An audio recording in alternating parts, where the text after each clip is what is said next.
Hi guys, so this is just a really fast overview of the field methods of what we would have been doing if we went to Observatory Hill. Instead, you guys are just going to get videos, so we'll just go through this so you have some background before you watch the videos next week. So the objectives of the forest lab is to collect tree species data and soil data. The tree species data will be used to assess the distribution of species, and the soil data will be combined with distribution to look at the environmental gradients that underlie the distribution of the trees.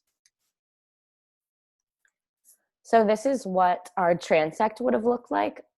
So we have plot 1 and plot 2, which are on the south-facing slope, and so the sun is directly on them. And then our third plot was at the bottom of the two slopes, which there's a small creek that runs through there.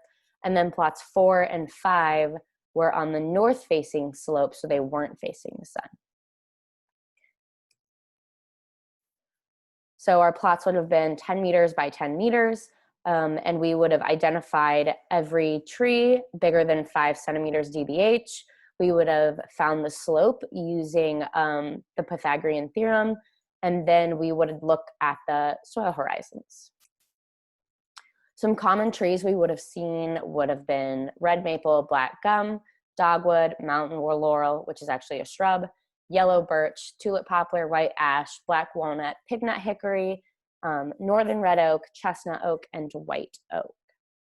We would have taught you how to identify these trees by bark and leaves. So there's a few different things you can look at to help narrow down what kind of tree you have.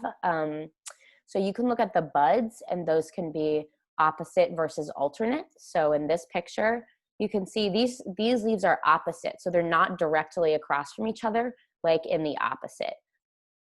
And then you could also look at the type of leaf, which is there's simple and there's compound. So for a simple leaf, both of these would be simple leaves because the leaf is coming directly off of the woody branch. Whereas a compound leaf would look like this. And if this was the branch, the compound leaf would come off. So this whole portion is the leaf. And all of these smaller looking leaves are actually called leaflets. So that is the difference between a compound leaf and a simple leaf. Here's some bark you could have used to identify. So if you look at the first picture, I would call that some peely bark because it looks like it's peeling off. This one has really deep, wide grooves in the bark. And this last one sort of has this X pattern that you can see. And so you could have used those types of things to ID them as red maple, chestnut oak, and pignut hickory. I think the leaves are actually even more helpful if the leaves are still on the trees. So red maple is pretty characteristic of a maple leaf, what most people would expect.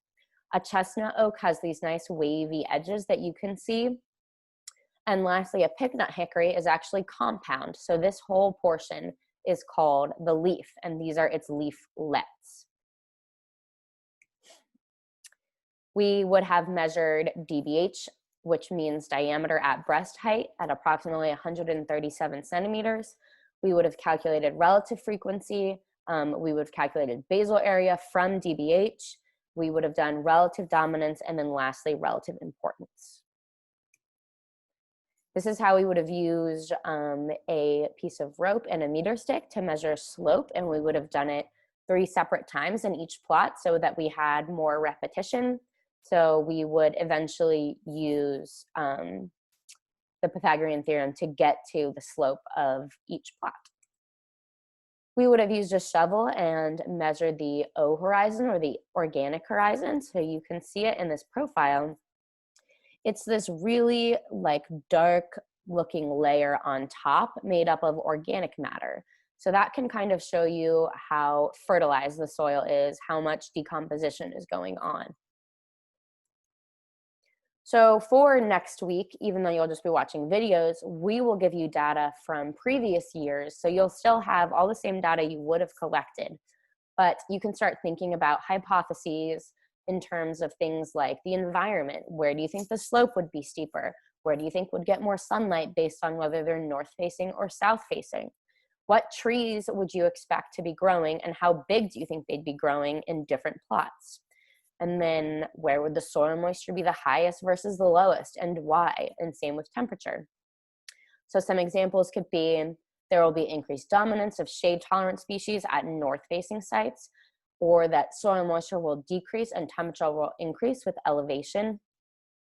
So you can start with an overarching question, which can be just what is going on some slopes versus the other, and then you can get specific and predict exactly what you think you are going to see after you analyze the data.